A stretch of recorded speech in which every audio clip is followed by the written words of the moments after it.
Hello friends, welcome to green garden.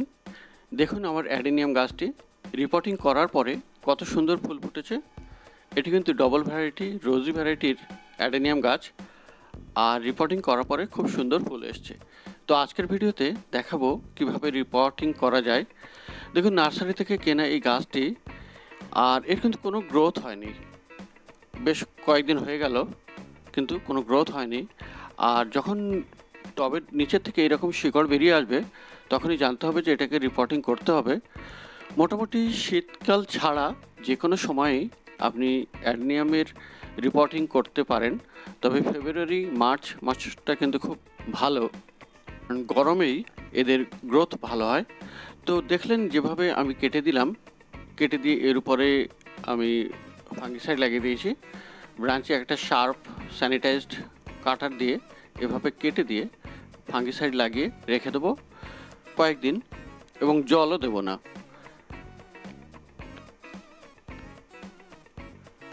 তো এই ফাঁকে দেখে নেই যে একটি অ্যাডেনিয়ামের গাছের জন্য কী ধরনের সয়েল মিক্সচার দরকার।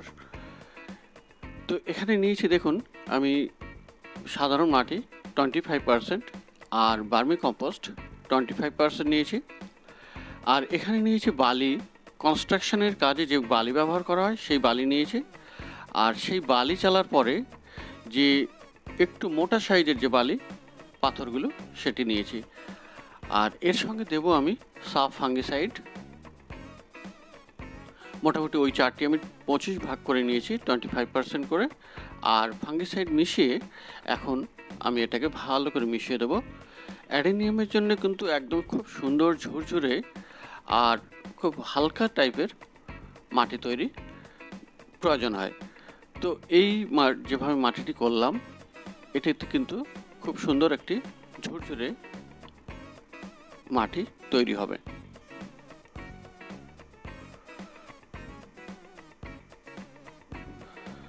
তো দেখুন আমার গাছটি 3-4 দিন জল দেয়নি, আর এখন এটাকে কেটে দেবো। কেটে দিয়ে আমি উপর থেকে টানবো।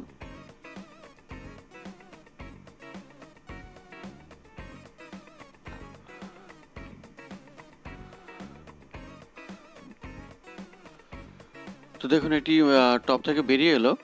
আর এখন দেখুন এখানে মাটিটি কেমন আছে। এই নার্সারি থেকে কেনা গাছের এটাই প্রবলেম। দেখুন মাটি কিন্তু খুব বাজে মাটি দিয়েছে, আর যে কারণে এর গ্রোথ কিন্তু একদম হয়নি। একটা এঁটেল মাটি, খুব শক্ত জাতীয় মাটি এখানে দিয়েছে। অ্যাডেনিয়ামের জন্য কিন্তু এই মাটি আদৌ ভালো নয়। তাই নার্সারি থেকে কোনো অ্যাডেনিয়াম কিনলে আপনি কিন্তু যত তাড়াতাড়ি পারেন সেটিকে রিপোর্টিং করার চেষ্টা করবেন, এবং খুব একটি ভালো সয়েল মিক্সচার, যেমন আমি দেখালাম, এই ধরনের সয়েল মিক্সচার বানিয়ে আপনি রিপোর্টিং করে দেবেন। যেহেতু শীতকালে এরা ডরমেন্সি পিরিয়ডে থাকে, তাই শীতকালে রিপোর্টিং করা যাবে না। গরমের শুরুতে যেমন ফেব্রুয়ারি মার্চে রিপোর্টিং করা যেতে পারে। কডেক্সের গায়ে যে সমস্ত শিকড়গুলি আছে, এই সমস্ত শিকড়গুলি এভাবে কেটে দিতে হবে, যাতে করে আগামী দিনে কডেক্সটি একটি সুন্দর লুক পায়। সেজন্য এই সমস্ত শিকড়গুলি কেটে দিতে হবে।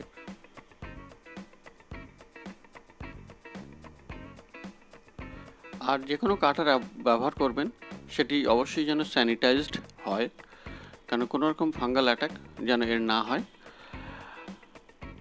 আর এবারে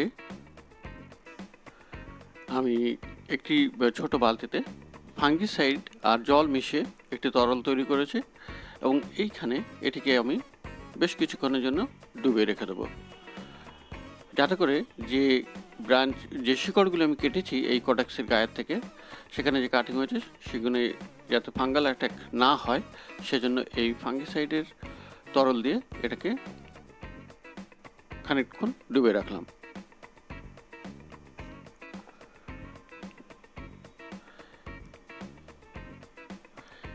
এরপরে যে কাজটি করতে হবে,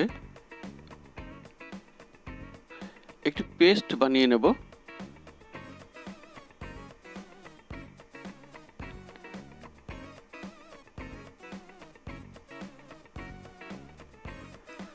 এবারে একটি পেস্ট বানিয়ে নিলাম, আর সেই পেস্ট দিয়ে এই কডেক্সটাকে এভাবে ব্রাশ দিয়ে আমি লাগিয়ে দিলাম।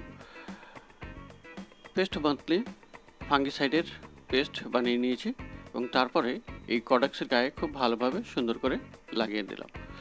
এটা লাগালে কি হবে, যাতে করে কোনো ফাঙ্গাল অ্যাটাক না হয়, সে কারণে এটি লাগানো। তারপরে এটাকে রৌদ্রে শুকিয়ে নেব হালকা করে।